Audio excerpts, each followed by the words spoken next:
আসসালামু আলাইকুম রহমতুল্লাহি ওবারাকাতু। ভাইবা কি টিভি নতুন একটি ভিডিওতে সবাইকে স্বাগতম।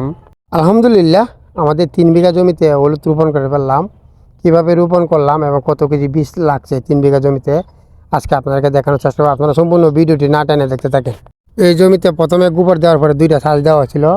তারপরে এই জমিটাতে 1 বস্তা পটাশ দিলাম 3 বিঘা জমিতে এবং 35 কেজি জিপসাম দিলাম 3 বিঘা জমিতে। তারপর দিয়া এই পটাশ 4টা এবং জিপসামটা 4টা খাইয়া ভালোভাবে মিশ্র করিয়া জমিতে দিয়ে দিলাম। দিয়ে দেওয়ার পরে তারপরে জমিটাতে আরও 2টা সাজ দেওয়া হলো।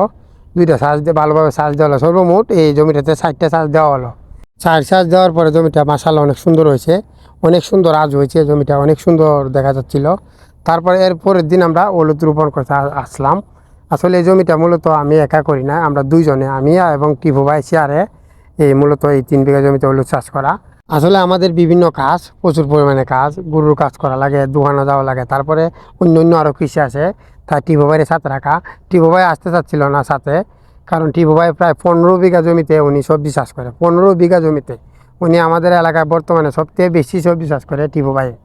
উনি আসতে চাচ্ছিল না, আমি বললাম যে তোমাদের এখানে তো হলুদ চাষ করলে, এই টিপু ভাই কেন কৃষি করে, এখানে হলুদ চাষ করলে পায়রা শুকুরে আইসা এই যে হলুদ গাছগুলো উল্টায় ফেলা যায়, মানে যতবারই ভালোভাবে ভরে তারপরে পায়রা শুকুরে আইসা এই হলুদ, গতবার হলুদ করছিল কিন্তু পায়রা শুকুরে প্রচুর পরিমাণে ক্ষতি করতে টিপু ভাই। যাই হোক, টিপু ভাইকে নিয়ে মূলত হলুদ চাষে এলাম আমাদের এই 3 বিঘা জমিতে।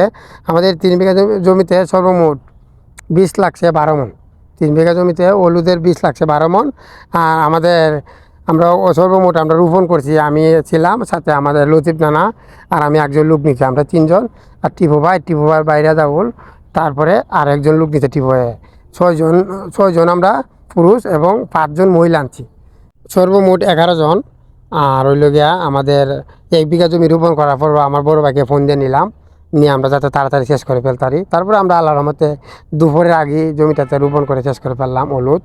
আসলে দেখেন, আমরা যদি আমরা 4জন আসলাম আমরা নিজেরা যদি এই জমিটাতে না করিয়া কাজের লোক দিয়ে করাইতাম, শুধু কাজের লোক দিয়ে জমিটাতে হলুদ রোপণ করাইতাম, তো এই 3 বিঘা জমিতে 7 থেকে 8 জন পুরুষ লোক লাগতো এবং 6 থেকে 7জন মহিলা লাগতো এই জমিটাতে রোপণ করতে গিয়ে। তারপরেও ওনারা তো রোপণ করতো প্রায় 2টা-3টা বাজাইলো। আর আমরা এই যে 8টার সময় লাগছিলাম রোপণ করা, এর ফাঁকে খালি একবার আমরা খাওয়ানোর সময় একটু সময় জিরাইছি। এছাড়া আমরা একটু সময় লেগে জিরাই না, একদম শেষ করে একদম জোরের আগে আমরা এই জমিটা আল্লাহর রহমতে রোপণ করে শেষ করে ফেললাম। তাই আমি সবসময় বলি, কৃষিকাজ করলে নিজে করতে পারলে করেন, নিজে না করতে পারলে করেন না। কারণ যদি কাজের লোকের আশা কৃষিকাজ করেন তা আপনারা কোনোভাবেই কৃষিকাজ করে লাভবান হতে পারবেন না। যাই হোক, আমরা নিজে করার চেষ্টা করি সবসময়। আমাদের থেকে বেশি করে টিপু ভাই বইরা যাবো প্রচুর পরিমাণে কাজ করে, তাই ওনারা কৃষিকাজ করে সফল। তাই নিজেরা করতে পারলে কৃষিকাজ করা সম্ভব, না করতে পারলে কাজে লোক দিয়ে করলে কৃষিকাজ করা এখন সময় অসম্ভব হয়ে যাচ্ছে। যাই হোক, আমাদের হলুদের রোপণের আমাদের এই হলুদের একটা রুল থেকে একটা রুলের দূরত্ব হচ্ছে গিয়া 1.5 হাত। আর রোপণ করা যে একটা হলুদ থেকে একটা হলুদের দূরত্ব হচ্ছে গিয়া 1 হাতও 60টা। 1 হাতের মধ্যে 60টা হলুদ দিছি আমরা। আর রুলের দূরত্বটা হচ্ছে গিয়া এক রুল থেকে এক রুলের দূরত্ব হচ্ছে 1.5 হাত। আর একটা হলুদের দূরত্ব এক হলুদ থেকে আর হলুদের দূরত্ব হচ্ছে গিয়া 5 আঙ্গুল থেকে একটু বেশি। যাই হোক, আপনারা সবাই দোয়া করবেন আমরা যাতে ভালোভাবে হলুদটি ফলাইতে পারি। আর আল্লাহর রহমতে ফলবে ইনশাল্লাহ, যদি কোনো কোয়ারানে নষ্ট না হয়, বেশি রোদ্রে নষ্ট না হয়, ইনশাল্লাহ ফলানোর চেষ্টা করবো। সবাই দোয়া করবেন আপনারা আমরা যাতে ভালো কৃষি ফলাইতে পারি।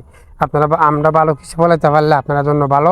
এবং আমরা যে পুরো মেহনত করি, একটা কৃষি না ফললে আমাদের খুবই কষ্ট লাগে, কারণ আমরা প্রচুর পরিমাণে মেহনত করা লাগে। যাই হোক, সবাইকে ধন্যবাদ।